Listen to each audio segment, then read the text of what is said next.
Ian, we had big news happen recently. Big news. We only need to do it once. Last week, there was an announcement.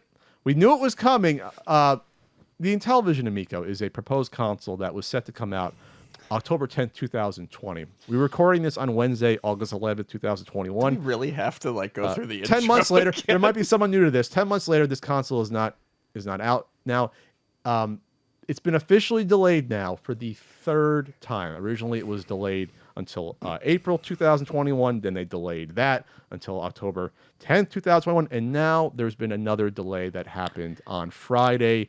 Late Friday, August 6th, dropped at midnight Saturday morning. So like midnight Pacific time. So literally a Friday night news dump to announce your third delay. Talk about cowardly. We got to take this festive hat away for this topic right here. Sorry, Ian. This isn't a festive topic right now for Ian's birthday. So we'll go through the announcement here. This is obviously not a shock to anyone that's been following this at all, because it was a shock to some people, and I was surprised. Really? I was surprised to see it as a shock to some people. Okay, I'm talking about people in the Amico fan community. There were some people who really thought this thing was going to be coming October 10th, which I guess is to the credit of Tommy being able to string people along, including his investors, which we'll get into, about not delaying something officially when we know months ago is not possible of coming out. And this is the same thing we said last year when they did the pre-orders in March. By April or May, you knew that console wasn't coming out last year.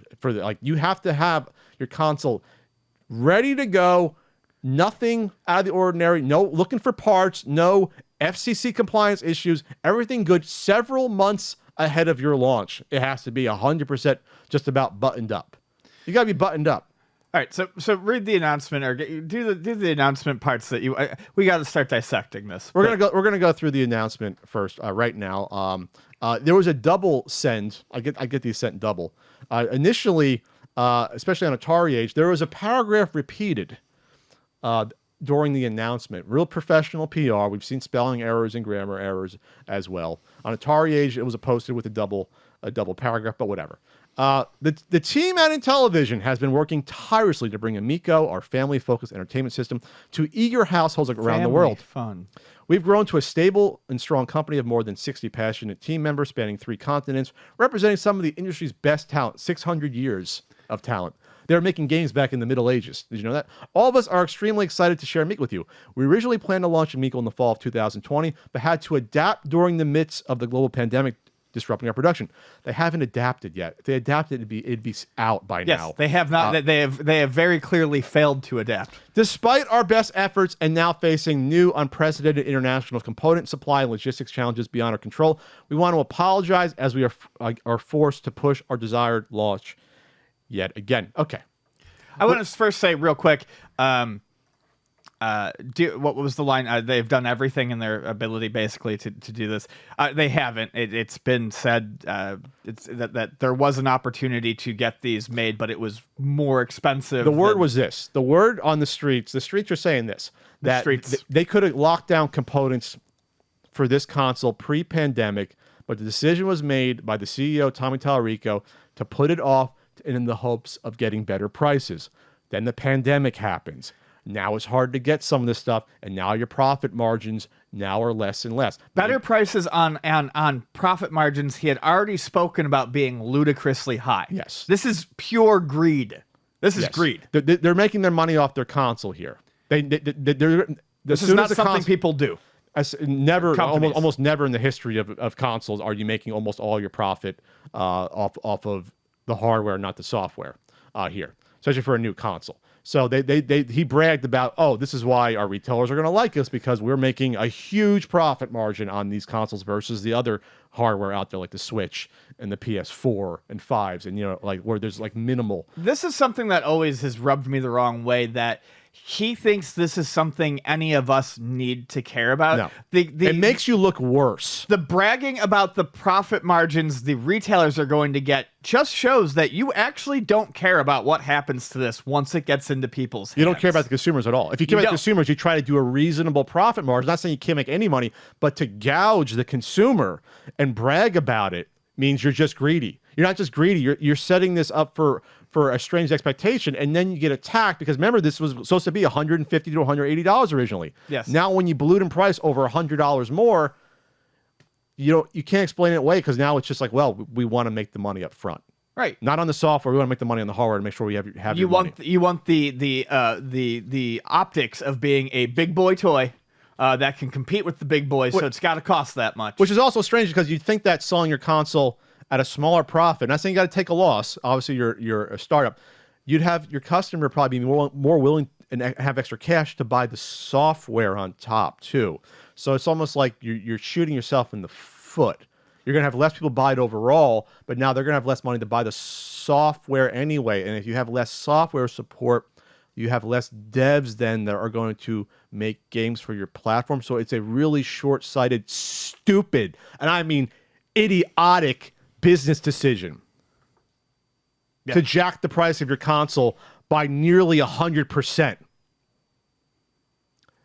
Also, in this time period of this global pandemic where there's tons of part shortages, the Atari VCS has shipped, which some people thought would never ship. Analog just got restocks of the Super NT and the Mega SG in August. They produced that this year.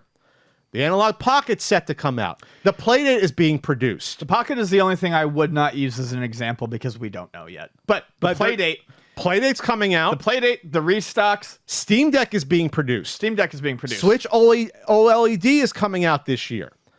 Xboxes and PS5s are still being made, not in the quantity you want, but there's still millions being made. So this is what I need to say real quick about and the Evercade Versus. And all things made of various components. Some people have said it's mostly screens, but you can see stuff like the Evercade, and granted it's a 1-bit screen, but stuff like the Playdate coming out with a screen on it, the Steam Deck having a screen on it. Most of the stuff has screens on here. There's screens. The one thing I want to point out is the apologist stance that I constantly see put out there is, well, it's understandable, Tommy. I mean, look at Sony and Microsoft. You can't find their stuff on shelves either. Here's the truth about that. Sony has already sold 10 million PlayStation 5s. You know why you can't find it? Yeah, they wish they could be putting out more, but because it's popular. They still had to be able to produce 10 million of them to sell that. The fact that you cannot find it on store shelves does not mean that they are having grand supply line issues that would excuse what the Amico is going through, because they made 10 million of them. The Amico has made 0. Sure. And here's the thing about delays. And you can say, yes, hey, Pat, the VCS has been delayed. Well, I even left off the Poly Mega, who knows if that ships next month. They're supposed to. The fact of the matter is, as a company like Analog or some of these, if they do a delay or Playdate, they don't announce then a date until they're pretty damn sure it's locked in and good. They're not going to go through this bullshit of stringing you along because they're professional companies that realize it looks bad to keep having multiple delays and to keep missing ship dates. Well, the problem is yes, and you have to do that early.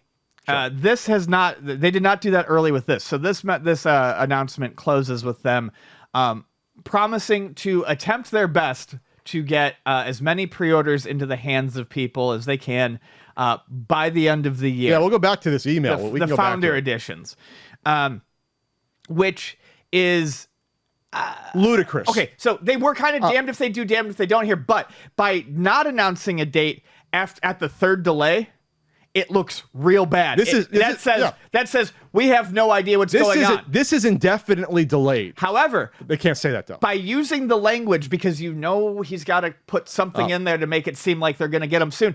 He says by the end of the year for these pre-orders, for some of these Founders Edition pre-orders, if those don't ship, that will truly kill this. But they have enough time to string you along, maybe do another round of investment. Get your money. Get your hopes up. Because now people, I see these poor folks, and seriously, my heart goes out to people who actually want this console. My heart goes out to the people, and the investors we'll get into. The people that put their $100 down last year, it's supposedly around 10,000, 13,000 people, if you go by the FIG numbers that pre-orders.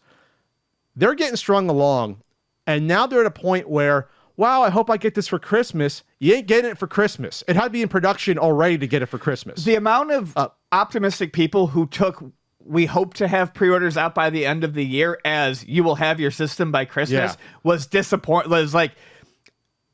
upsetting, because they're going to be let down. Yes. The one I saw a couple that were like really rosy. Like one was literally something along the lines of like, "It's okay, Tommy. By Christmas sounds great." You put those words in their mouth because you are now having doubts too, and you're trying to convince yourself that you're actually going to have this by Christmas. Go back to the email. In spite of these supply hurdles hampering our ability to fill our orders, we are focused and determined to deliver pre-ordered units by the end of the year. This will also give us more time to optimize our operating system for future game development. Okay, once again, I'm not saying that they're not having problems getting components. They probably are. They probably don't want to spend more than they have to get them, even though they're bleeding money running a company and paying employees. They're having problems with parts. That's not the only problem. It's never been the only problem, and that's what I've been saying, and you've been saying for a year. It's what's under the hood. It's firmware. It's software. It's OS. It's probably servers probably aren't even done yet, to connect to leaderboards and stuff. We know that the packing games aren't done because the CFO said they're still finalizing 10 or teens of games. This is a console these games should have been finalized over a year ago, and they're still working on them.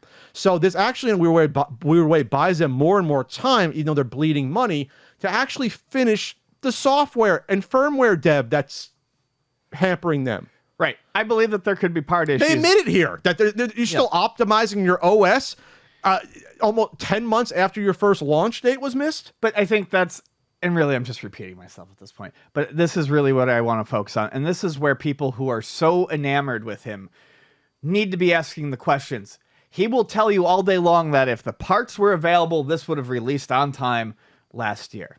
It wouldn't. That's why controls are still being worked on for Cornhole. If he could turn this system on and show you the environment, if this thing was anywhere near production, he could turn one on, show you the environment, show you how the store worked, show you the menu system. Yeah, direct feeds, like direct direct footage from the console. This was anywhere near shipping.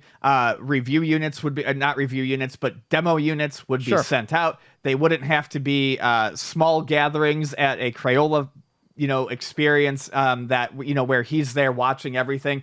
The video of him shaking the 4 controllers, trying to get one to work, trying to get one to connect or sync up. The streets are also saying that, yes, obviously we see it with our eyes, that the controllers are an issue. Dropout issues, connectivity issues, battery issues. We see it with our own eyes in these videos. There's something going on. Yeah. There's something going on with these awful And when controllers. Confronted with stuff like that, some of these people are saying, like literally saying, "Don't believe your lying eyes." Yeah. Yeah. Like that video of him shaking the controller, that exists out there somewhere. I watched it. You watched it. It was on Twitter. It was someone trying to say, look, this kid is so anxious to play the Amico, and Tommy can't figure out how to sync up a controller. And someone was like, I took all the videos. That doesn't exist. No, it does. No, we see it there. We see it. Someone wrote a blog who was actually fairly positive about the Amico, saying when I tapped the back of a controller where the battery was, it shut off. When he tapped the back of the controller, it shut off. And he was told, hey, the battery just ran out. I doubt that's what was happening. I don't believe it was that coincidental. So, anyways, here we are. So Tommy went on the Atari Age forums. Used to be our favorite website. It's now fallen out of grace tremendously. They've reorganized the Intellivision Amico subforum and cleaned house of a lot of critical stuff. Along the way, though, Tommy posted something where it was like, hey everyone, here's all the videos of people playing Amico being happy about it, and please add more of these. And I'm like, why is he doing this? This seems weird. And then it turns out, which I pointed out on Twitter, that he had not informed his investors on the crowdfunding site Republic that this was delayed. This is something these people have to get paid their money back on, this investment. It was nearly 72 hours later that he posts on Republic an update that this is delayed. However, the lead was buried beneath a dozen videos. Incredible. This is the title of this post on Republic. Incredible video from Crayola. More upwards and launch update. He spelled launch wrong, by the way. He spelled it launch without an N. Good old Tommy Grammarly Tallarico here. Awful. And so he lists 12 videos, including some guy who stupidly invested $10,000 into this. That's not going to see a dime of that money coming back, and a bunch of others from the Crayola event. Finally, and I mean finally, at the end of this fucking long post is the same email update about this being delayed. This should have been front and center. If you respected your investors and the money and trust they put into you at all, you would not hide this from your investors like this. It's unprofessional. It's callous, and it's disingenuous to say, "Hey, we had this great Crayola event. By the way, we just missed our third delay. We just delayed third release date. Third release date. We delayed for the third time." Yeah, Tom Tallarico has no respect for the people whose money he's taking. He does not care about you. And probably most of the people didn't read that far. This is a huge post. Yeah. So you look at a post like that. You look at the midnight email. This is a person who is clearly in panic mode. Oh, absolutely. This is not a calm CEO, and I don't think he's fooling anyone with this behavior. And you make it worse by delaying the inevitable. We said for a month and a half, like, why is this delayed yet? Why is this not officially delayed? I don't know if you saw on Atari Age, they closed the wagons around him too. They changed did you see they changed the name of the topic? The main Amico game, the main Amico forum thread is the Q&A intro with Tommy Tallarico. They changed it. They changed it to, I cannot make this up, fun Amico conversations. So I guess they want to squash any criticism at all. So the Q&A thread has been changed to something like happy fun times. And they unpinned it at least. Now it's fun Amico conversations. Yeah. Fun Amico conversations. And they got rid of, it looks like, people complaining about the RFID physical media. It looks like that's gone from here. So yeah, they realize this is an issue. Yeah. This is bad. And this is what I'm going to say about the people that enthusiastically, the influencers that helped put on this Crayola event that appeared in the videos. I hope you realize what you were used for. And I do use the word used. You were used, at the end of the day, for subterfuge and camouflage for a delay. Yes. To show the investors, hey, look at the Crayola experience. And what this has been used for was to tell the investors, in a roundabout way, hiding it, that there's been a delay. It was used. Your money and time was used to soften the blow of announcing a delay to investors. And the whole time, he probably told you, I don't know if there's going to be a delay. We'll see. I don't know. We'll just have drinks together and we'll have a fun time. You were used. You were all used. You should feel bad about that. You should be angry. We're not the bad guys. We're the messengers here. You were used. You should be very angry about that. No, but I don't care if it comes out. It's the friends we made along the way. We might be assholes, but we're telling you the truth that you need to hear. Yeah. You were used. It's sad. The whole situation is becoming sadder and sadder. This was funny. Speaking of the email, there was an Amicopium video put out. Everyone, basically coming together and sharing their grief about the delay and what it means. Can we come back from this? Amongst some of these people that were at the Crayola event, one of them, the video was taken down because it looked awful, but someone saved the audio and I listened to it. One of the people involved in looked awful as in production-wise, or it looked awful for Intellivision? For Intellivision. Okay. Especially because at this point, one of the people revealed, he said just randomly, I don't think I should be doing PR for this. I think Tommy should be having a PR person help put out these emails. The insinuation was, which I think we should take down, was that these lower YouTube influencers are helping construct the emails and do PR for Tommy Tallarico. Like that they're actually being shown the emails and how to write them up. This is insanity. That's insanity. The person said that basically I shouldn't be helping with PR. That's what they said in that video.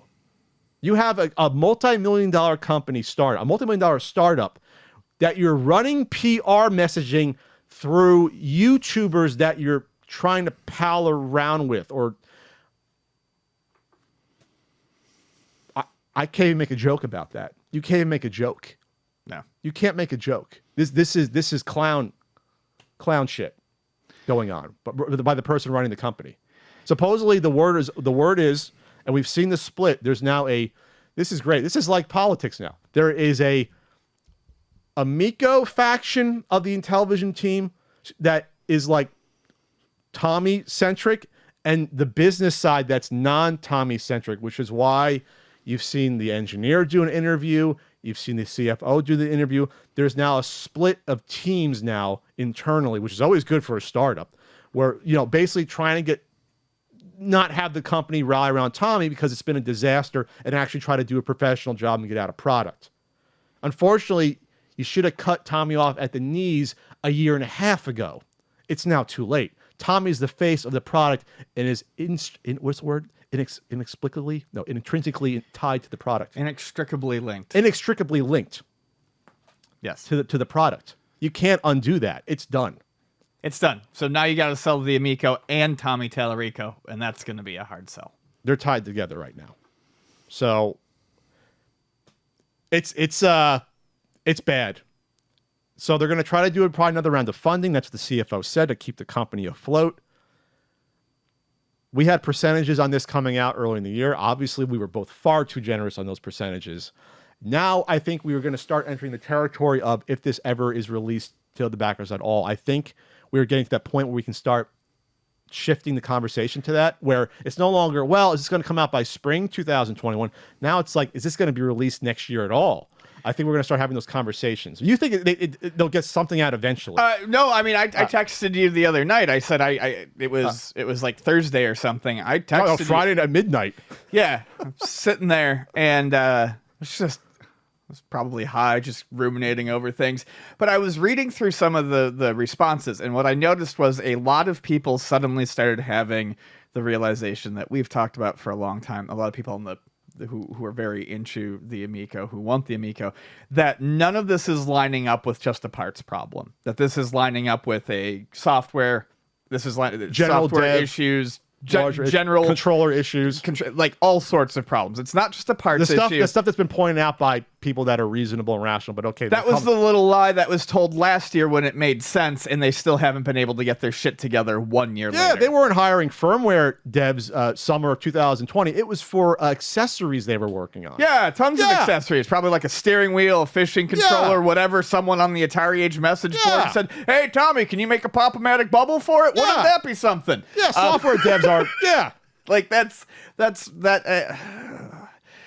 Anyway, so I am now at the point where I do still think, based on the type of person he has shown himself to be, Tommy will rush something out. To like the 10,000 backers or so. Yeah, we'll say. I think if there is nothing, if there is nothing that ships this December, it's dead. What's going to ship in December? Well, and that's where I'm going. I don't think anything's going to ship in December. Like I said, it wouldn't surprise me if he rushed something out, but I don't think it's feasibly possible for him to... all they did was delay ripping the Band-Aid off by 2 months.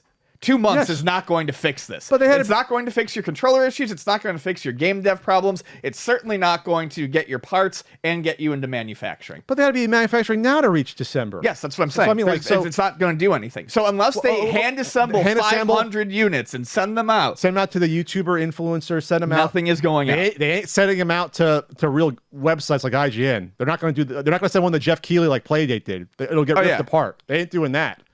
So you're thinking they'll send out like a couple hundred maybe somewhere to I don't think realistically they can. It wouldn't surprise me if they tried to. And either way, I don't see it being good. If they don't ship anything, it's dead. We don't know if the servers are done to log all the high scores. Yeah, we've been there. Yeah. If they don't ship anything in December, it's dead. People are on their last nerve. I looked through and saw a lot of people who started to show that their faith was cracking. We said after the third delay, all bets are off, right? We said that. If they do ship it, someone is going to find a way who's actually even keeled to get their hands on one, and it's going to get destroyed. Because whatever is possibly... In the review, you mean? Yes. Whatever is possibly shipped this December, when I say he ships something, I mean he ships something, anything. I don't think we're actually... it wouldn't be a working system. I don't expect them to have everything in place in the next...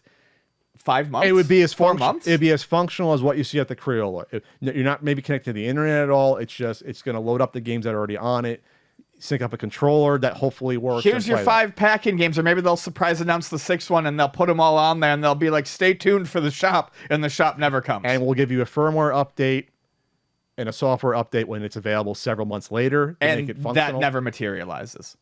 So I think this is dead. I think this is dead in one of two ways. It's either...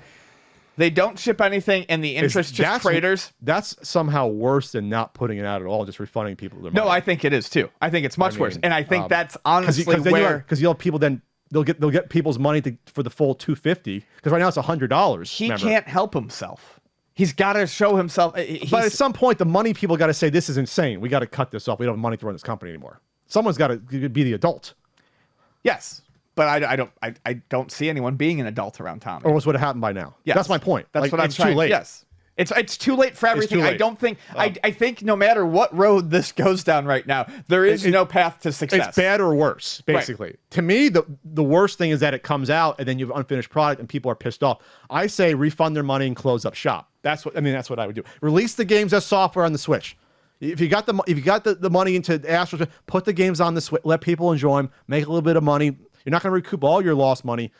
Make the cornhole for the Switch. You can use the Joy-Con. Let me buy Choice Provisions Breakout for $5 so I can fucking play it. It's the only thing I want to play it. I mean, I feel bad for the devs too, because we don't know if the devs, from what I hear, they might be locked into something where it has to come out. There's no reason why we can't play that Breakout game on the Switch or on Steam. That looks great. When I found out that the one thing that I thought the Amico controller could bring to that game, the circle control, wasn't even being worked into it, I was like, oh really? Did you hear that? Someone said that wasn't being used. You weren't using your paddle to do your Breakout game? Yeah. Wow. Okay. Either way, if these devs are unfortunately like Space Strikers, some of these devs are out in Europe. If some of these devs have an agreement that they can't release these games until the Amico version comes out first, then I feel extremely sorry for those devs. They should talk to a lawyer. And if they have a contract like that, they should probably be like, okay, this is not a good faith effort, and this has to run out at some point. We got to put out these games. Yeah, you can't be locked into an ecosystem that might never exist. I absolutely feel bad for the devs. I don't think I have said before, and I'll say again, I don't think all the games look great, but I'm not here to shit on the devs. We're understanding is that these are either people, from what I can read up on this, these are either people who have been in the industry for a long time and they were in the industry a long time ago, haven't done anything really recently, and they want to come back and make something. But a lot of these seem to be, and again, I don't mean this as to be offensive, no-name devs just starting. Or young devs. Young devs, exactly. I am not going to judge the devs' worth entirely on what looks like a bad 5-second game on in the sizzle reel. And I do feel bad for them because I think some of them may have found themselves in situations with their games that are not good for them. By the way, there was another YouTuber revealed in a video. I forget which one. People feed me these news. I don't have time to watch all these YouTubers. But someone said that folks strip me the important bits. There was a really nice juicy bit where one of the YouTubers basically said, "Wow, it's delayed. Well, I knew it was delayed. I was told it was going to be delayed several months ago. I think they mentioned back in like April or May, back when they were getting money from investors on Republic." Well, I also think that that's maybe not entirely true, and I think it's just coping. What they said was, I saw the same thing, was the guy who apparently was still holding out faith for the October 10th release date, when it was delayed, was like, I knew 6 months ago this was getting delayed. Everyone knew 6 months ago this was getting delayed. And in reality, 6 months ago would put it before the second delay. If you do the math, it puts you before the April. It makes no sense. So the person saying they're clairvoyant that it was going to be delayed twice. So it was Amicopium, which I will trademark that name. So they were coping there. All right. Well, I mean, at this point, I don't know what else we can talk about. There'll be news that comes out. People will get a hold of the physical media, and actually, there's people now on the Atari Age forum who are like, why can't we see what the physical media looks like? Why are you holding out on us? Because they know it's going to land with the excitement of a wet fucking fart. They don't want an RFID card. They don't. But that's what it's going to be. They don't. Some of them are going to pretend to tell you that it's okay, and they like the sticker or keychain that you put in there. But no one wants an RFID card. Again, that is absolutely not what anyone wanted when they said they wanted physical media. Again, you could say all the haters out there. Hey, pat me in. Fuck you. But they're going to try to sell these to collectors who may never potentially be able to redeem them to actually play the games on the console. Yeah. That's what they're going to do. And like clockwork, we said, tired of being right. It's actually not always good to be right almost 100% of the time, that they were going to announce the physical media and then do the delay and hide it afterwards. And it happened like 3 fucking days later. Like 4 or 5 days later. Within a week, it happened. It's tiring. It's tiring. It's also not that it has to be a challenge, but it's just like, come on, man. Can you surprise me a little bit? Throw me a curveball every once in a while. Well, and it's tiring because unlike some people, I really don't get any fucking joy out of talking about this anymore. It's old, it's boring, I repeat my fucking self. But when, the delay comes, you got to talk about it. Yeah, so I really just want this to end. I would be happy if tomorrow he said, you know what, that's it, we're done, and I never have to fucking talk about this ever again. That's when the podcast ends, though, when the Amico comes out. We talked about that. It's fine. So...